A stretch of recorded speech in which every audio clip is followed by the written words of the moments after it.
Hello, BookTube. Um, this is a response to the Paperback Junky's response to Steve Donahue's response to Ariel Bissett. And it's a response to relevance and the anxiety that we've been hearing a little bit on BookTube lately about TBRs, how fast, how much, what we read. Um, these videos are all wonderful. Um, I'm hoping I can link them all down below. And there was a time on BookTube that seems to predate my own discovery when BookTube was a bit monolithic, I think, from what I'm hearing. I don't know. I wasn't there. Um, I actually, excuse me, discovered BookTube because I'm a librarian. And I was just looking up the personal libraries of Umberto Eco or Alberto Manguel, which I recommend you do. There's wonderful videos on YouTube. I didn't know what BookTube was, and one day I accidentally ran into Steve Donahue's channel. And being a librarian, yeah, pen and paper came out real fast. And then I did see some YA stuff, and I watched it because it's not my strength, and I still have a responsibility to the public to provide those books, and I'm glad to do so. Um, and then I found the Paperback Junky, and then Earnestly Eston, and the list goes on, and many of you know who you are because I talk to you. We make comments to each other, and we watch each other's uh, channels. So I never went through the. I don't watch a lot of the flamboyant channels. I'll watch a channel that works for me. And Mel's Booklands Adventures, Steve Partridge. You get what fits. Um, as far as the competitive nature of the reading, it's just not going to work. There's times in my life when I read massive amounts. There's been times in my life where I had barely room to get in a book. Um, in my own profession, tonight I get home at 7 at night. I'm at one of the nonprofits I serve on as a board of governors, and we're trying to give their director a new contract. Oh, that's complicated.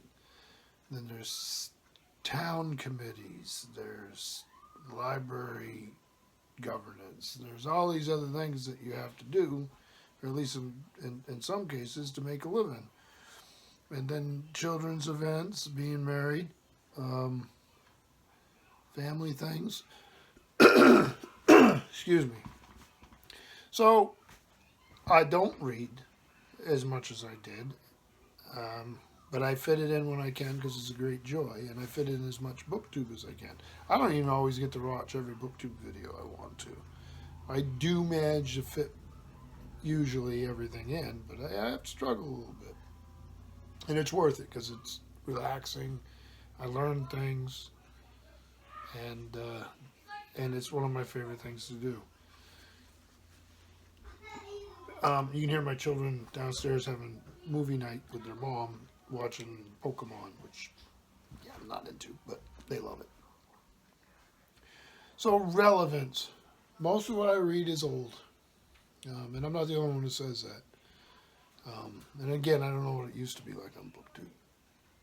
I love watching the Paperback Junky discuss a mystery writer that I may not have read, even though I recognize him because while I'm reading Matt Helm and Nick Carter, um, somebody in my family was reading John D. MacDonald and Travis McGee type stuff. So that is fun to me, and it's not irrelevant.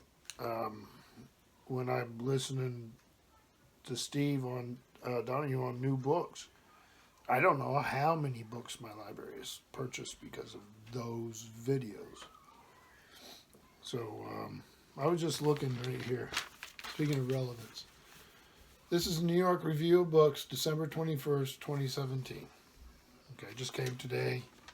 I'm grabbing it out of the mailbox, trying to get to all these meetings. So I go to the first page, and just to throw it at you. Let's see. I'll just show you what it looks like. I'm not going to do that on every page. So this is a holiday issue, so they're selling books out there. They're always selling books, but that's fine.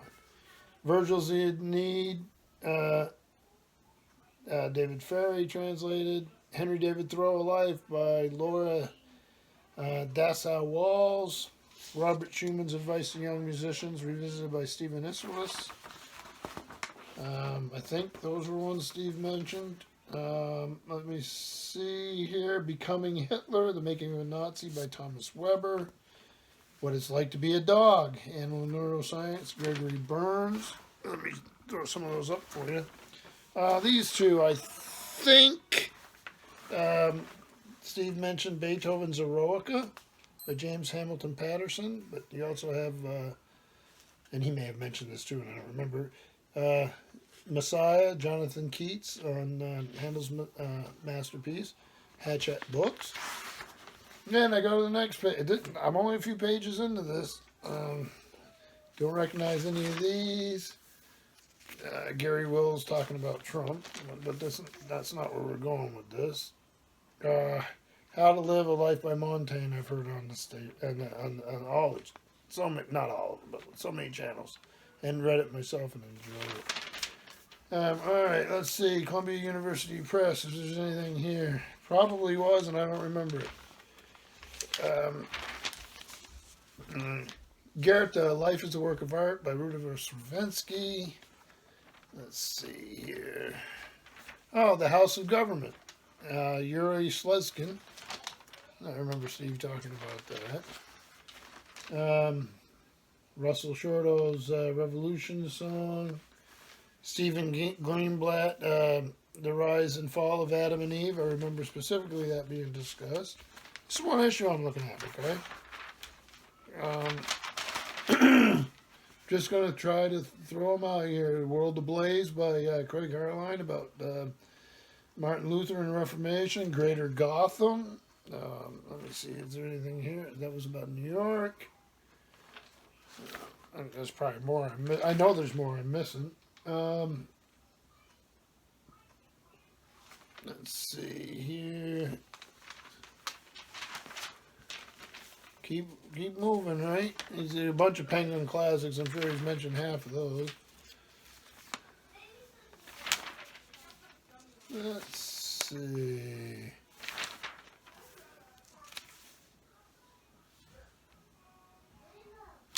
I'm going to keep reading. There might be some silent parts here, but I'm trying to make a point about relevance. Okay, we got Library of America, which, you know, can't go wrong there. Let's see.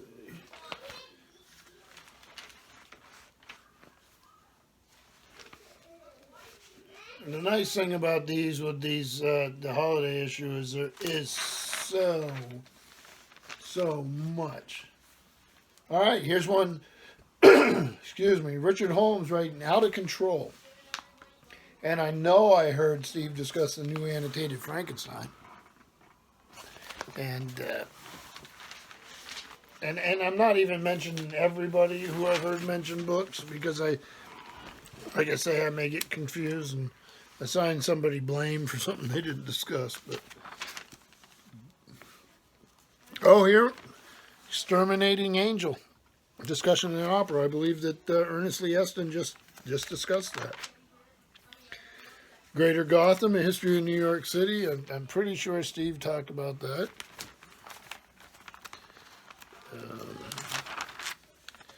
So we're talking about relevance here, so this is what I'm trying to show. Let's see. We have a personal memoirs of Ulysses S. Grant, the complete annotated edition. And we know who discussed that. As the also the Linda Greenhouse, just a journalist. This is one New York Review of Books. How many books have been discussed on BookTube? Let's see. We'll work our way through here.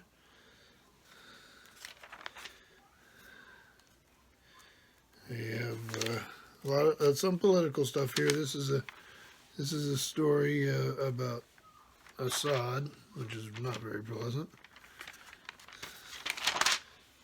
Oh, another one. Pioneer Girl, Perspectives, Exploring Laura Ingalls Wilder.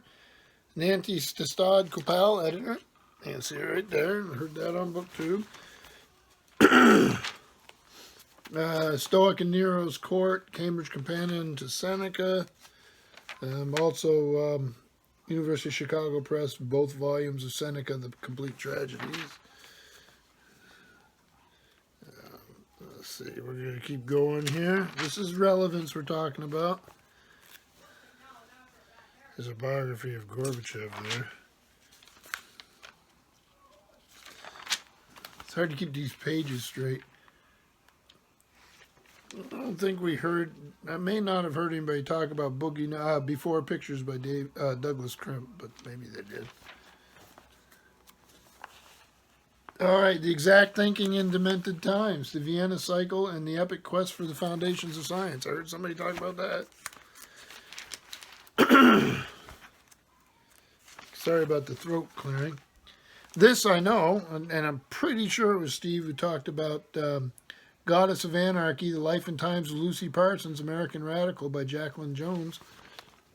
These are all important books. They're at least getting attention. Thalia, A Texas Trilogy by Larry McMurtry. There's a thing on Hong Kong. And there's independent press listings. I won't go through all those.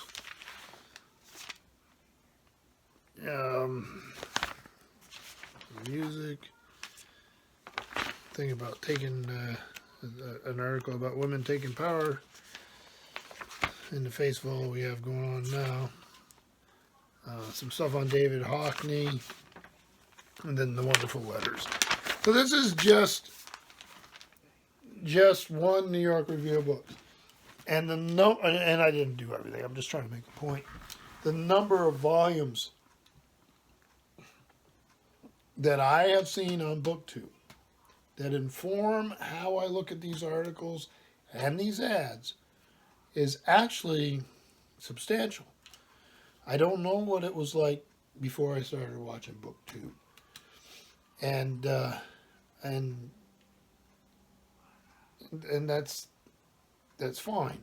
But what I see now is that a lot of these books that I'm interested in that are new relevance do get a mention. With all the great on the prize, the awards, I see videos on the awards all the time from genres and so-called literary fiction. I have a little problem with that term, but I'm still able to look at the prize list and see what's making an impact. But I also do it with the older stuff because, let's face it, Theodore Sturgeon's law applies. 90% or whatever it is of everything is crap. So if all the exciting stuff now, the amount of it that makes it, that survives, it's still around to look at in a few decades, will shrink substantially. And I have tons and tons and tons of older books. I have a book in here from the 1640s. The ones that survive stand the test of time. I mean, I have a printed edition of 1640s. I have Homer, so obviously I have stuff that's older. That relevant is where you want to find it. Relevance. I will. If you're talking about Edgar Rice Burroughs, or you're talking about Darwin, if you're talking about Isaiah Berlin, If you're talking about, you know, the latest graphic novels, it's where you look for it, where you find it. Are you enjoying it? Are you reading it? And if you're reading a book a week, the end of the year you got 52 something books. If you're reading 5 books a day, maybe you ought to buy a canoe. I mean, there's a lot of things to do in this world, and there's a lot of good booktubers covering a wide range of books. And from my perspective, I love watching them. I love getting to know them, and not really interested in how many books they read. And I am sometimes interested in what they read. Would have to pique my interest, but that's what they do on their channels. So there's my late night dissertation on relevance. Thank you, BookTube.